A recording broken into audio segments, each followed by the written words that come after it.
नमस्कार स्टूडेंट्स, आपके अपने यूट्यूब चैनल पर आपका स्वागत है। जैसा आप सभी को पता है,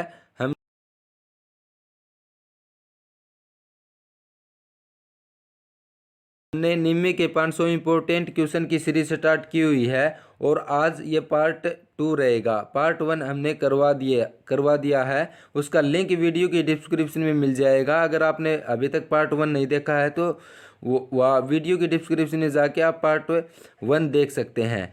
ये क्वेश्चन है आपके ITI एग्ज़ाम में पूछे ही जाते हैं और साथ ही जो आप गवर्नमेंट जॉब की तैयारी कर रहे हैं और ITI कर चुके हैं, फिटर टर्नर मशीनिस्ट से आप ITI पास कर चुके हैं और गवर्नमेंट जॉब की तैयारी कर रहे हैं, तो उनमें भी ये क्वेश्चन पूछे जाते हैं। जैसे आप ALP रेलवे की जो तैयारी कर रहे हैं, NTPC, ISRO, DRDO, ordnance factory आदि गवर्नमेंट जॉब वह जितने भी जो कॉम्पिटिटिव एग्ज़ाम है जहाँ ट्रेड थ्योरी पूछी जाती है, उनमें ये क्वेश्चन इंपॉर्टेंट रहेंगे।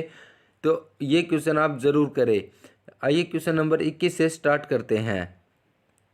क्वेश्चन नंबर 21 में है, इसमें फाइल के एक्स के रूप में चिन्हित भाग को नाम दे। ये पूछ रहा है जो ये चिन्हित भाग है यहाँ पे दर्शाया गया है, इस भाग का नाम क्या है। हम फाइल के बारे में जानते हैं, फाइल किस धातु की बनाई जाती है और इसके कितने भाग होते हैं, सभी इसमें डिस्कस करते हैं। तो फाइल सबसे पहले आपको बता दूं मैं, फाइल हाई कार्बन स्टील की बनाई जाती है। किस धातु की बनाई जाती है? हाई कार्बन स्टील की बनाई जाती है और हार्ड व टेम्पर होती है। ठीक है, इसकी टैंक को नरम रखा जाता है। क्योंकि हैंडल फिट करते समय टैंक टूटे ना। तो इसमें डिस्कस करते हैं पार्ट के बारे में। पार्ट जो ये फिट किया हुआ है, ये ऊपर क्या फिट किया हुआ है? हैंडल। ये फिट किया हुआ है हैंडल, और जो हैंडल जिसके ऊपर फिट किया हुआ है, ये किसके ऊपर फिट किया हुआ है? टैंक के ऊपर। ठीक है, ये इस किसके ऊपर फिट किया हुआ है? टैंक के ऊपर। और ऊपर जो दांते कटे हुए हैं, इस भाग को बोलते हैं फेस। इस भाग को बोलते हैं फेस। साइड में यहाँ दांते कटे होते हैं फाइल के, इस भाग को बोलते हैं एज। क्या बोलते हैं? एज। इस भाग को क्या बोलते हैं? एज बोलते हैं। ठीक है, इसको बोलते हैं एज। आगे का जो ये भाग होता है, इसको बोलते हैं टिप व पॉइंट। इस भाग को क्या बोलते हैं? टिप व पॉइंट। इस भाग को बोलते हैं टिप व पॉइंट। ठीक है, टिप व पॉइंट बोलते हैं इस भाग को। और जो ये यहाँ पे दे रखी है, यहाँ पे दर्शाया गया है, इस भाग को बोलते हैं फाइल की लंबाई। क्या है ये? File length. ठीक है, फाइल की लंबाई। इस भाग को बोलते हैं फाइल की लंबाई। और जो ये साइड में भाग यहाँ पे दिखा हुआ है, ये भाग जो है, इस भाग को बोलते हैं शोल्डर। इस भाग को क्या बोलते हैं? शोल्डर। और इसमें जो पूछ रखा है, एक्स भाग को पूछ रखा है, इस भाग को बोलते हैं हिल। इस भाग को क्या बोलते हैं? हिल। इस भाग को क्या बोलते हैं? हिल। तो इसका राइट आंसर क्या होगा? ऑप्शन ए। राइट आंसर क्या है? ऑप्शन ए, हिल। Question number 22। क्वेश्चन नंबर 22 है, इसमें आप देख पा रहे हैं, एक ट्राई स्क्वायर का उपयोग क्या है। एक ट्राई स्क्वायर का उपयोग क्या है? हम ट्राई स्क्वायर के बारे में जानेंगे कि ट्राई स्क्वायर कहाँ का उपयोग किया जाता है और कितने प्रकार का होता है। ठीक है, और ट्राई स्क्वायर के कितने भाग होते हैं। इस प्रकार से आपका ट्राई स्क्वायर होता है, जो समकोण की जांच की जाती है। ठीक है, इस प्रकार से ये आपका ट्राई स्क्वायर होता है और इसकी समकोण की जांच की जाती है। ठीक है, इसमें एक यहाँ पे स्लॉट कटा हुआ होता है। तो इस जो ये भाग है, इस भाग को बोलते हैं ब्लेड। इस भाग को क्या बोलते हैं? ब्लेड। और इस भाग को बोलते हैं स्टोक। इस भाग को क्या बोलते हैं? स्टोक। और जो यहाँ पे एक निशान होता है, यहाँ पे जो थोड़ा सा जो कटा हुआ निशान होता है, उसको बोलते हैं बर स्लॉट। ठीक है, बर स्लॉट। और ये कहाँ पे प्रयोग किया जाता है? किसी भी 90 डिग्री पे किसी भी जॉब को चेक करने के लिए इसका प्रयोग किया जाता है। जो कि यहाँ पे ऑप्शन पढ़ते हैं हम, इसमें ऑप्शन में दिया गया है समकोण की जांच करने के लिए, न्यून कोण की जांच करने के लिए, अधिक कोण की जांच करने के लिए, सीधा कोण की जांच करने के लिए। राइट आंसर क्या होगा? ऑप्शन ए। राइट आंसर है ऑप्शन ए, समकोण की जांच करने के लिए। और ये ट्राई स्क्वायर हैं, ये लगभग 3 प्रकार के हैं। Solid engineering square. ठीक है, solid engineering square, adjustable engineering square, और एक होता है डाई मेकर इंजीनियरिंग स्क्वायर। ठीक है, क्वेश्चन नंबर नेक्स्ट पे चलते हैं। क्वेश्चन नंबर नेक्स्ट है, कौन सा मार्किंग मीडिया जहरीला होता है?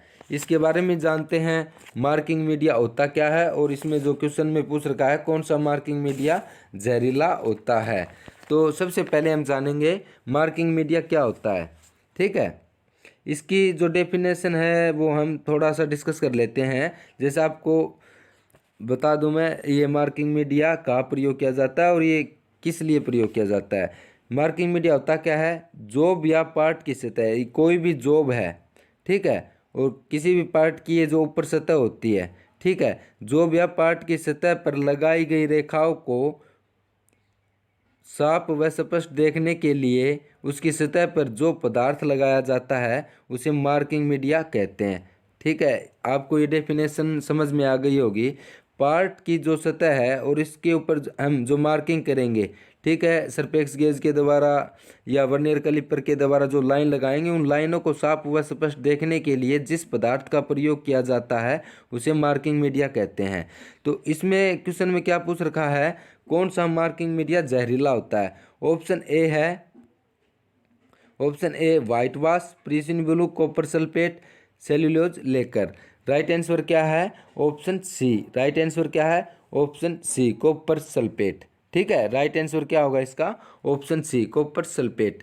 नेक्स्ट क्वेश्चन पे चलते हैं। इन क्वेश्चनों को आपको ध्यान से करना है क्योंकि ये इंपॉर्टेंट क्वेश्चन है और ये हम इन क्वेश्चनों को डिटेल से कर रहे हैं, तो इसमें इसके साथ साथ जो अन्य क्वेश्चन बनते हैं वो भी साथ साथ कवर हो जाते हैं। ठीक है, अब इसमें पूछ रखा है यूनिवर्सल सरपेक्स गेज के बारे में। यूनिवर्सल सरपेक्स गेज का कौन सा हिस्सा स्क्राइबर को पकड़ता है? अब ये यूनिवर्सल सरपेक्स गेज क्या होता है इसके बारे में जानते हैं। जॉब के ऊपर, ये जॉब है, ठीक है, इसके ऊपर मार्किंग मीडिया लगाते हैं जो हमने पीछे क्वेश्चन में डिस्कस किया था। तो जॉब के ऊपर शुद्ध समानांतर लाइन लगाने के लिए सरपेक्स गेज का प्रयोग किया जाता है। ठीक है, और इसके द्वारा कितनी शुद्धता में मार्किंग की जाती है? ब्रिटिश प्रणाली में की जाती है 1/64 इंच। ठीक है, 1/64 इंच। और मीट्रिक प्रणाली में की जाती है आधा mm, 1/2 mm। ठीक है, इसमें पूछ क्या रखा है? यूनिवर्सल सरपेक्स गेज का कौन सा हिस्सा स्क्राइबर को पकड़ता है? सनक, गाइड पिन। ऑप्शन पे चलते हैं हम, सी पे। ऑप्शन सी है इसमें, वो देख लेते हैं क्या क्या दे रखे हैं इसमें। ऑप्शन दी रोकर आर्म या फाइन एडजस्टमेंट स्क्रू, आप यहाँ देख पा रहे होंगे। ठीक है, तो इसका राइट आंसर क्या होगा? ऑप्शन, जो सनंग है वो स्क्राइबर को पकड़ता है, किस में दे रखा है ये हम देखते हैं। ऑप्शन ए है या बी? इसका राइट आंसर क्या है? ऑप्शन ए। राइट आंसर क्या होगा? Option A, snug. ठीक है, नेक्स्ट क्वेश्चन पे चलते हैं। नेक्स्ट क्वेश्चन है आपका 25 का, ये रहा आपकी स्क्रीन पे। ठीक है, इसमें पढ़ते हैं क्या पूछ रखा है। इस वॉइस का नाम क्या है? जो ये वॉइस है, इस वॉइस का नाम क्या है? ऑप्शन ए है पिन वॉइस, ऑप्शन बी है पाइप वॉइस, ऑप्शन सी है हैंड वॉइस, ऑप्शन डी है क्विक रिलीज वॉइस। वॉइस का प्रयोग कहाँ किया जाता है? जॉब को बांधकर फाइलिंग, थ्रेडिंग, जो ये क्रियाएं की जाती हैं, किसके ऊपर की जाती हैं? जॉब को पकड़ने के लिए बेंच वॉइस का प्रयोग किया जाता है। और बेंच वॉइस अनेक प्रकार की होती है, hand voice, pin voice, pipe voice. तो ये क्विक रिलीज बेंच वॉइस और बेंच वॉइस, ये कई प्रकार की वॉइस होती हैं, अनेक प्रकार की होती हैं। और ये यहाँ पे जो स्केच में दे रखा है, इसमें क्या पूछ रखा है? इस वॉइस का नाम पूछ रखा है। ये वॉइस कौन सी है? पिन वॉइस है या पाइप वॉइस है या हैंड वॉइस है? राइट आंसर क्या होगा क्वेश्चन नंबर 25 का? Option C. क्या होगा? Option C, hand vice. ठीक है, राइट आंसर क्या है? Hand vice. Question number next पे चलते हैं। क्वेश्चन नंबर नेक्स्ट है, कुछ स्ट्रोक के बाद एक नया एक्सा ब्लेड ढीला हो जाता है, उसकी वजह क्या है? ऑप्शन ए ब्लेड खिंच जाना, ऑप्शन बी ब्लेड की गलत पिच, ऑप्शन सी सा सेट का गलत चयन, या ऑप्शन डी नट के थ्रेड का घिस जाना। राइट आंसर क्या होगा? ऑप्शन ए, जो कि ब्लेड खिंच जाना। राइट आंसर क्या है? ऑप्शन ए, ब्लेड खिंच जाना। ठीक है, नेक्स्ट क्वेश्चन पे चलते हैं। नेक्स्ट क्वेश्चन है, पहले कट और पतले वर्क पीस को काटते समय दांते बहुत आसानी से क्यों टूट जाते हैं? दांते बहुत आसानी से क्यों टूट जाते हैं, इसकी वजह क्या होती है? ब्लेड के जो दांते टूट जाते हैं, और इसमें यहाँ पे कह रखा है पतले वर्क पीस को, यानी कि पतले वर्क पीस को काटते हैं तो दांतों की संख्या कम से कम 2 से 3 वर्क जॉब है हमारी, जो हम जिस पार्ट को काट रहे हैं तो उसके ऊपर टिकने चाहिए। और इस यहाँ पे पहले दे रखा है कि पतले वर्क पीस को काटते समय दांते बहुत आसानी से क्यों टूट जाते हैं। ऑप्शन दे रखे हैं, ऑप्शन ए है हाथ बल बहुत ज़्यादा होना, यानी हाथ से जो हाथ का प्रेशर ज़्यादा होना, कटिंग एक्शन बहुत छोटा। ऑप्शन सी है मोटे ब्लेड का उपयोग। ऑप्शन डी है हाथ का बल केवल कुछ दांतों पर काम करता है। राइट आंसर क्या होगा? ऑप्शन डी, हाथ का बल केवल कुछ दांतों पर काम करता है। राइट आंसर क्या है? ऑप्शन डी, हाथ का बल केवल कुछ दांतों पर काम करता है, इसलिए दांतें बहुत आसानी से टूट जाते हैं। नेक्स्ट क्वेश्चन पे चलते हैं। नेक्स्ट क्वेश्चन है, कॉर्नर और जॉइंट पर मटेरियल को कॉर्नर और चौको यानी कि कॉर्नर और जॉइंट पर मटेरियल को चौकोर करने के लिए किस छेनी का उपयोग किया जाता है? तो छेनी क्या होती है, इसके बारे में जान लेते हैं पहले। छेनी क्या होती है और किस धातु की बनाई जाती है? छेनी, जो छेनी है हम सिरिया वगैरह काटते हैं, आमतौर पर घरों में भी हम यूज कर लेते हैं लगभग। ये छेनी का प्रयोग आपने देखा होगा। तो छेनी किस धातु की बनाई जाती है? छेनी एक हैंड कटिंग टूल है, क्योंकि ये पार्टों को काटता है। तो एक हैंड जो हम हाथ में पकड़ के और हैमर की चोट लगाते हैं, तो ये हैंड कटिंग टूल है। इसका प्रयोग वहाँ किया जाता है जहाँ एक्सा व फाइल के द्वारा धातु को काटना मुश्किल हो। ठीक है, और पतली चादरों व सिरिये आदि को 2 भागों में बांटने के लिए छेनी का प्रयोग किया जाता है। ठीक है, और किस धातु की बनाई जाती है? छेनी किस धातु की बनाई जाती है? आई कार्बन स्टील की बनाई जाती है। ठीक है, किसकी बनाई जाती है? आई कार्बन स्टील की बनाई जाती है। और इसमें पूछ रखा है, क्वेश्चन में क्या पूछ रखा है कि कॉर्नर और जॉइंट पर मटेरियल को चौकोर करने के लिए किस छेनी का उपयोग किया जाता है? किस छेनी का उपयोग किया जाता है? ऑप्शन ए है फ्लैट छेनी, ऑप्शन बी है cross cut chisel, option C है डायमंड छेनी, ऑप्शन डी है हाफ राउंड नोच छेनी। राइट आंसर क्या होगा इसमें? ये यानी कि चौकोर करने के लिए या स्क्वायर करने के लिए किस छेनी का प्रयोग किया जाता है? राइट आंसर है ऑप्शन डायमंड पॉइंट छेनी, ऑप्शन सी। राइट आंसर क्या है? ऑप्शन सी, डायमंड पॉइंट छेनी। इसके द्वारा वर्गाकार गुरु के कोने में बनाया जाता है। ठीक है, वर्गाकार जो गुरु बनाए जाते हैं, वर्गाकार जो कोई जॉब है और उसके जो कोने हैं उनको छीलने के लिए किस छेनी का प्रयोग किया जाता है? डायमंड पॉइंट छेनी का। ठीक है, क्वेश्चन नंबर 28 का राइट आंसर ऑप्शन सी। ठीक है, क्वेश्चन नंबर नेक्स्ट पे चलते हैं। क्वेश्चन नंबर नेक्स्ट, इसमें दे रखा है, आप देख पा रहे हैं ये स्केच दे रखा है, और ये किस लिए प्रयोग किया जाता है, कहाँ प्रयोग किया जाता है, इसके बारे में जानते हैं। इसमें ये सबसे पहले तो हैमर अनेक, ये जैसे पिन के अकॉर्डिंग अलग अलग प्रकार के होते हैं। यहाँ पे दे भी रखा है बॉल पेन हैमर, ठीक है, cross peen hammer, straight peen hammer, ये 3 प्रकार के हैमर होते हैं। और हैमर के बारे में हम जानेंगे कि हैमर के भाग कौन कौन से हैं और कहाँ इसका प्रयोग किया जाता है। हैमर के कौन कौन से भाग हैं? हैमर के एक्स के चिन्ह के रूप में जो भाग है इसका नाम पूछ रखा है, हम सभी के बारे में जानते हैं। जो ये भाग है इसको क्या बोलते हैं? हैंडल। इस भाग को क्या बोलते हैं? हैंडल। ठीक है, इस भाग को बोलते हैं हैंडल। और जो ऊपर का ये भाग है इसको क्या बोलते हैं? पेन। इसको बोलते हैं पेन। ठीक है, और जो नीचे का ये भाग है इसको क्या बोलते हैं? इसको बोलते हैं फेस। इसको क्या बोलते हैं? ये दे रखा है यहाँ पे फेस। ठीक है। और यहाँ पे जो यहाँ एक पंचर लगाया जाता है इसको बोलते हैं वेज। इसको क्या बोलते हैं? वेज। इसको बोलते हैं वेज, ठीक है। इसको क्या बोलते हैं? वेज। और इसमें जो ये अंडाकार आकृति का ये होल बना हुआ है इसको क्या बोलते हैं? आई होल, ठीक है, आई होल। और एक क्वेश्चन ये भी पूछा जाता है एम्बर के जो इसमें ये होल बना होता है ये किस आकृति का बना होता है? ये किस आकृति का बना होता है? अंडाकार आकृति का बना होता है। ये क्वेश्चन इंपॉर्टेंट है, ये बार बार पूछा जाता है। तो इसको क्या बोलते हैं? आई होल। और इसका जो ऊपर का ये भाग दे रखा है जो अक्ष के रूप में चिन्हित है, इस भाग का नाम पूछ रखा है। इस भाग को क्या बोलते हैं? चिक। इस भाग को क्या बोलते हैं? चिक। तो हमने सभी भागों के बारे में लगभग डिस्कस कर लिया है। तो इसका राइट आंसर क्या होगा आप आसानी से दे सकते हैं। राइट आंसर क्या होगा? इसका राइट आंसर है ऑप्शन सी, चिक, ठीक है। राइट आंसर क्या है? चिक। क्वेश्चन नंबर नेक्स्ट पे चलते हैं।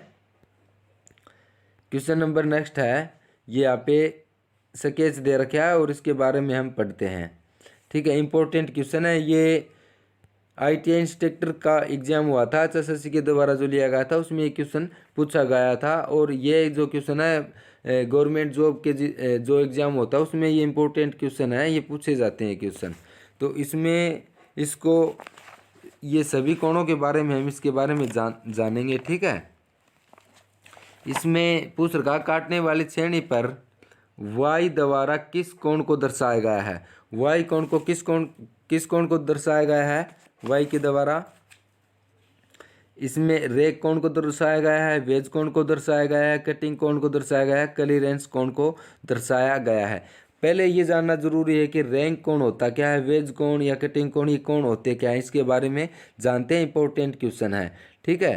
तो इसमें जो भाग यहाँ पे जो ये भाग है, ठीक है, इसमें पॉइंट एंगल कहीं दे नहीं रखा। तो इसमें जो ये भाग होता है इसमें ये जो भाग है ये कौन सा है? पॉइंट एंगल, ठीक है, पॉइंट एंगल है। और यहाँ पे जो दे रखे है ए के रूम में, ए के रूम में जो दर्शाया गया है ये कौन सा है? क्लीयरेंस कोण। और क्लीयरेंस कोण है ये लगभग कितनी डिग्री का होता है? कितनी डिग्री पर रखा जाता है? 10 डिग्री के लगभग रखा जाता है, ठीक है। और बी के द्वारा जो ये दर्शाया गया है ये कौन सा है? इंक्लूड कोण, झुकाव का कोण। और ये कितना रखा जाता है? लगभग 40 डिग्री के कोण पर, ठीक है, लगभग 40 डिग्री के कोण पर ये रखा जाता है। और y के द्वारा ये पूछ रखा है क्वेश्चन में भी, y के द्वारा जो दर्शाया गया है ये कौन सा है? ये कौन है? रैंक कोण, ठीक है। कौन सा कोण है? रैंक कोण। और ये कितनी डिग्री पे रखा जाता है? लगभग ये रखा जाता है इसमें 20 डिग्री के लगभग रखा जाता है, ठीक है।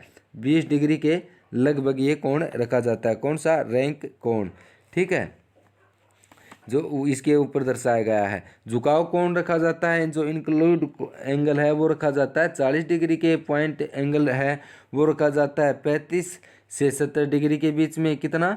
35 से 70 डिग्री के बीच में। और यहाँ पे कौन बच गया? कौन सा? रैंक कोण को हमने बता दिया 20 डिग्री की। क्लीयरेंस कोण है ये है 10 डिग्री के लगभग रखा जाता है। और इसमें झुकाव का जो इंक्लूड एंगल है इसको रखा जाता है 40 डिग्री के कोण पे लगभग, ठीक है। क्वेश्चन नंबर नेक्स्ट पे चलते हैं। इसका राइट आंसर क्या होगा? इसका राइट आंसर है ऑप्शन, इसमें ये कौन सा दर्शाया गया है? ऑप्शन ए, रैंक कोण। राइट आंसर क्या है? ऑप्शन ए, रैंक कोण। नेक्स्ट क्वेश्चन पे चलते हैं। नेक्स्ट क्वेश्चन है, ये दे रखा है यहाँ पे धातु, यहाँ पे दे रखा है धातु की उस गुण का नाम बताए जिसमें वह बिना टूटे तार में खिंच जाता है। यानी कि धातु के तार बनाए जाते हैं वो कौन से गुण के कारण बनाए जाते हैं?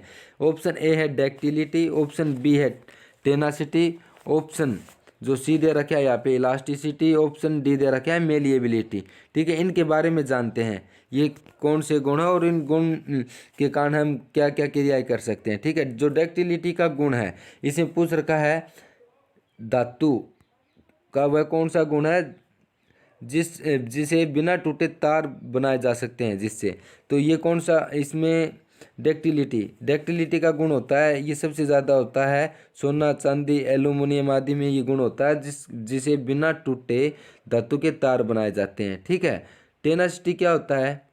टेनासिटी होता है, ये धातु का वह गुण होता है जो दबाव डालने या खींचने पर भी वह टूटता नहीं है। ठीक है, खिंचाव को सहन कर लेता है या खिंचाव सहन करने की शक्ति होती है। ठीक है, ये होता है टेनासिटी। और यहाँ पे दे रखा है इलास्टिसिटी।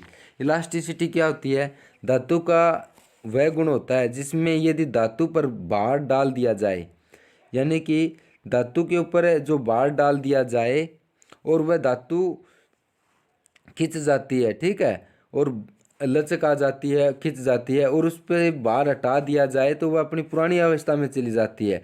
इसका सबसे अच्छा उदाहरण है सैपरिंग। ठीक है, कौन सा? सैपरिंग। सैपरिंग जैसे ही हम खींचते हैं, दबाव डालते हैं, तो सैपरिंग लचीलापन का जो गुण होता है उसमें वो खिंच जाता है, और उसके ऊपर जो भार हटाते हैं तो अपनी पुरानी अवस्था में वापस चला जाता है। और ऑप्शन डी दे रखा है मेलिएबिलिटी का गुण। मेलिएबिलिटी का गुण कौन सा है? ये धातु का वह गुण जो धातु के को ठंडी हालात में तोड़ने मरोड़ने या पीटने पर या रोलिंग करने पर चादरों के रूप में बनाया जा सकता है और वह टूटता नहीं है। ठीक है, वह टूटता नहीं है, यानी कि ये कह रहा है इसमें धातु का ये वह गुण होता है जिसको ठंडी हालात में पीटने या रोलिंग करके चादरों के रूप में बनाया जा सकता है और वह टूटता नहीं है। ये जिसमें गुण है वह कौन सा गुण है? मेलिएबिलिटी का गुण है। तो इस क्वेश्चन में क्या पूछ रखा था? धातु का वह गुण का नाम बताए जिसमें वह बिना टूटे तार में खींचा जा सकता है। तो बिना टूटे तार में खींचा जा सकता है धातु का कौन सा गुण है? आप बता सकते हैं। हमने ये सारे जो ऑप्शन दिए हैं ये डिस्कस कर लिए हैं। तो राइट आंसर क्या है? ऑप्शन ए, डक्टिलिटी का गुण है। ठीक है, डक्टिलिटी। क्वेश्चन नंबर नेक्स्ट पे चलते हैं। क्वेश्चन नंबर नेक्स्ट है, थिम्बल के एक डिवीजन की स्पिंडल मूवमेंट क्या होगी जब स्पिंडल थ्रेड 0.5 mm पिच का है? यानी कि हमने माइक्रोमीटर के बारे में पढ़ा था। ठीक है, माइक्रोमीटर जो इस आकृति का था इसमें हमने पढ़ा था। ठीक है, यहाँ पे ये थिम्बल का जो भाग दिया गया था, यहाँ पे रेचेट स्टॉप थी आगे। तो इसमें ये कह रहा है अगर एक डिवीजन थिम्बल के 50 भाग कटे हुए थे और 50 भाग घुमाने पर थिम्बल के 50 भाग घुमाने पर आधा mm आगे बढ़ता था। ठीक है, 50 भाग घुमाने पर कितना आगे बढ़ता था? आधा mm। अगर थिम्बल के ये एक भाग की मूवमेंट यानी एक भाग को आगे बढ़ाया जाए तो थिम्बल कितना आगे बढ़ेगा या कितना आगे बढ़ेगा? ठीक है, हम इसको कह सकते हैं जो कम से कम माप लेता है। तो कम से कम जो माप होता है वो माइक्रोमीटर का क्या होता है? लिस्ट काउंट होता है। तो इसमें यही पूछ रहा है थिम्बल के एक डिवीजन की स्पिंडल मूवमेंट क्या होगी जब स्पिंडल थ्रेड 0.5 mm पिच का है। ठीक है, तो क्या होगी? ऑप्शन है 0.01 mm, 0.10 mm या 1.00 mm या 10 mm। राइट आंसर क्या होगा? ऑप्शन ए। राइट आंसर क्या होगा? ऑप्शन ए। राइट आंसर क्या होगा? ऑप्शन ए। एक डिवीजन को आगे बढ़ाते हैं तो ये आधा mm आगे, इसमें 50 भाग बढ़ाते हैं तो आधा mm आगे बढ़ता है। ठीक है, और एक डिवीजन का मान क्या होगा? अब इसको सोल्व करेंगे तो एक डिवीजन का मान होगा ऑप्शन ए। ठीक है, ऑप्शन ए। क्वेश्चन नंबर नेक्स्ट पे चलते हैं। ये इंपॉर्टेंट क्वेश्चन है। ठीक है, नेक्स्ट क्वेश्चन यहाँ पे पहले तो हम इस क्वेश्चन को पढ़ते हैं। ठीक है, इस वर्नियर कैलिपर की रीडिंग क्या होगी? वर्नियर कैलिपर की रीडिंग के बारे में पूछ रखा है। ठीक है, वर्नियर कैलिपर की रीडिंग क्या होगी? इसमें हम इस चित्र को समझते हैं। ये यहाँ पे जो दिया गया है इसको पहले हम समझते हैं। यहाँ पे ये जो रीडिंग दी गई है, ठीक है, ये खोल के दिखाया गया है। ये वर्नियर कैलिपर की मेन स्केल होती है और ये वर्नियर स्केल होती है। ठीक है, अब ये यहाँ पे दिखाया गया है, ये देखो ये माप, यहाँ पे वर्नियर स्केल का 0 और यहाँ पे ये मेन स्केल का ये कौन सा भाग है? जो ऊपर यहाँ पे भाग दिए गए हैं ये दिए गए हैं सेंटीमीटर में। ठीक है, 4 centimetre, 5 centimetre, 6 centimetre, 7 centimetre, 8 centimetre. आपको पता है 1 सेंटीमीटर में 10 mm होते हैं। 1 सेंटीमीटर में कितने mm होते हैं? 10 mm होते हैं। तो हम इसको काउंट करते हैं, ठीक है। यहाँ पे ये 40 mm है, तो ये वाला भाग कौन सा है, ये 39, 38, 37 और ये 36, और ये भाग कौन सा है, 35, ठीक है। ये भाग कौन सा है, 35 का, ठीक है। और यहाँ पे देखो आपको ये 35 वाला भाग, ठीक है, ये 35 वाला भाग है, ये जो 35 वाला भाग है, और यहाँ पे ये जीरो, जो वर्नियर स्केल का ये जीरो यहाँ पे मैच कर रहा है। तो यहाँ पे मेन स्केल कितने मैच कर रहे हैं, कौन सा भाग है, मेन स्केल के 35 mm, सीधा हम कितने लेंगे, 35 mm, ठीक है। अब ये कितना मैच कर रहा है, ये आगे जो ये वर्नियर स्केल होता है, इसमें ये कौन सा भाग मेन स्केल की सीध में है ये देखते हैं, और यहाँ पे ये दिया गया है, ठीक है। जो 20वां भाग है वो मेन स्केल और वर्नियर स्केल का यहाँ पे मिल रहा है, ठीक है। अब 20 है, तो इसका लिस्ट काउंट कितना होता है, इसका लिस्ट काउंट आपको पता है 0.2 mm, ठीक है, 0.2 mm आप सभी को पता है। तो इसका मल्टीपल करते हैं, 0 पॉइंट कितना इसका 35 तो मेन था, मेन स्केल से ले लिया था हमने। अब पॉइंट हमने 35 मेन स्केल से जो ये मान पड़ा है ये लेंगे 35 तो मेन स्केल से, और पॉइंट ये देखो वर्नियर स्केल और मेन स्केल का कौन सा भाग मैच कर रहा है, 20वां, ठीक है, ये 20वां भाग मैच कर रहा है। और लिस्ट काउंट कितना होता है वर्नियर कैलिपर का, 0.02, ठीक है, या 02 यहाँ पे होता है, और इसकी मल्टीप्लाई करेंगे तो आएगा 0.40, ठीक है। अब इसको ऐड करेंगे, 35 में जो मेन स्केल के 35 का ये जो हमने मान लिया है यहाँ पे 35, और यहाँ पे इसको ऐड करेंगे 0.0, ठीक है, 40, यहाँ पे इसको ऐड कर दिया तो इसका मान आया 35.40, ठीक है। अब हम ऑप्शन में देखते हैं 35.4 कहाँ पे है, ये देखो ऑप्शन डी में, किस में दिया गया है, ऑप्शन डी में। राइट आंसर क्या होगा, ऑप्शन डी, राइट आंसर क्या है, ऑप्शन डी, ठीक है। ये अच्छे से आपको समझ में आ गया होगा, अगर समझ में नहीं आया तो आप कमेंट करिए, आपको नेक्स्ट वीडियो में अच्छे से समझा दिया जाएगा। क्वेश्चन नंबर 34, यहाँ पे ये आज सारे स्केल के जो माप हैं, रीडिंग है, वो इसी वीडियो में ही दे दिए हैं। ये कितने क्वेश्चन आ चुके हैं इसमें रीडिंग के, चलो करते हैं इसको भी। इस वर्नियर बेवल प्रोटेक्टर की रीडिंग क्या होगी, यहाँ पे वर्नियर बेवल प्रोटेक्टर की रीडिंग के बारे में पूछ रखा है। वर्नियर बेवल प्रोटेक्टर का लिस्ट काउंट कितना होता है, 5 मिनट, ठीक है, लिस्ट काउंट कितना होता है, 5 मिनट। अब इसमें जो वर्नियर बेवल प्रोटेक्टर किस काम आता है, कोण मापने के लिए काम आता है। ये कौन सा कोण मापता है, न्यून कोण और अधिक कोण, ठीक है, न्यून कोण और अधिक कोण, अधिक कोण मापता है, ठीक है। और जो 90 डिग्री के समकोण मापने के लिए तो बहुत सारे इंस्ट्रूमेंट है, जैसे ट्राई स्क्वायर है, ठीक है, प्रोटेक्टर आदि बहुत सारे स्केल हैं जो समकोण मापने के लिए हैं। इसका प्रयोग किया जाता है न्यून कोण और अधिक कोण मापने के लिए, ठीक है। और यहाँ पे या इसमें रीडिंग पढ़ते हैं, ये दे रखा है किस तरफ हम रीडिंग पढ़ेंगे, इस एरो को देखते हैं, ठीक है, राइट साइड पढ़ेंगे या लेफ्ट साइड से। तो हम इसमें एरो दे रखा है तो हम पढ़ेंगे इसको, ये देखो यहाँ पे राइट साइड से दे रखा है तो इस साइड पढ़ेंगे, ठीक है। इसमें इसका लिस्ट काउंट और जो यहाँ पे ये डिग्री दे रखी है, बहुत ही आसान है, इसको पढ़ना बहुत ही आसान है। जो इसकी रीडिंग दी गई है इसको बड़ा करके थोड़ा मैं आप स्क्रीन पे दिखाता हूँ आपको, ठीक है। इसमें आप देखिए यहाँ पे ये दे रखा है 41 degree. If vernier bevel protector का लिस्ट काउंट होता है 5 मिनट। 1 डिग्री में कितनी मिनट होती हैं, 60 मिनट, ठीक है। 1 डिग्री में कितनी मिनट होती हैं, 60 मिनट। और 1 डिग्री को कितने भागों में बांट दिया, यहाँ पे 12 भागों में बांट दिया, ठीक है, 12 भागों में बांट दिया। प्रत्येक भाग का मान कितना है, 5 मिनट, प्रत्येक भाग का मान कितना है, 5 मिनट है, ठीक है, प्रत्येक भाग का मान 5 मिनट है। तो इसमें यहाँ पे भाग दे रखे हैं, ये 12 भाग दे रखे हैं और प्रत्येक भाग का मान 5 मिनट है, इतना आप समझ लीजिए बस। अब इसमें ये देखो, ये 12वां भाग है और ये 11वां भाग है, ये 10वां भाग है। ये 10वां भाग यहाँ पे शो कर रखा है, यहाँ पे मिल रहा है यहाँ पे, ठीक है।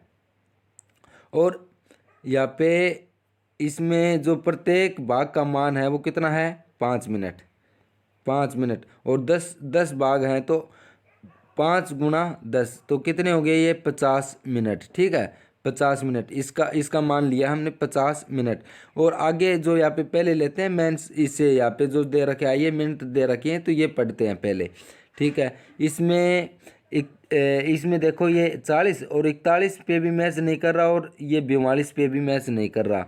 तो यहाँ पे इसमें 41 से थोड़ा सा आगे है, थोड़ा सा कितना आगे है ये यहाँ पे दिखाया गया है। ठीक है, ये 10वां भाग यहाँ पे मैच कर रहा है तो हम लेंगे इससे लेंगे 40 डिग्री। ठीक है, 40 डिग्री और आगे ये 10वां भाग मैच कर रहा है। अभी आपको जो बताया है प्रत्येक भाग का मान है 5 मिनट और 10 भाग हैं इसमें। देखो ये 10वां भाग मैच कर रहा है तो 10 × 50, 10 × 5 तो कितना आया 50 मिनट। कितना आया 50 मिनट। कितना आया 50 मिनट।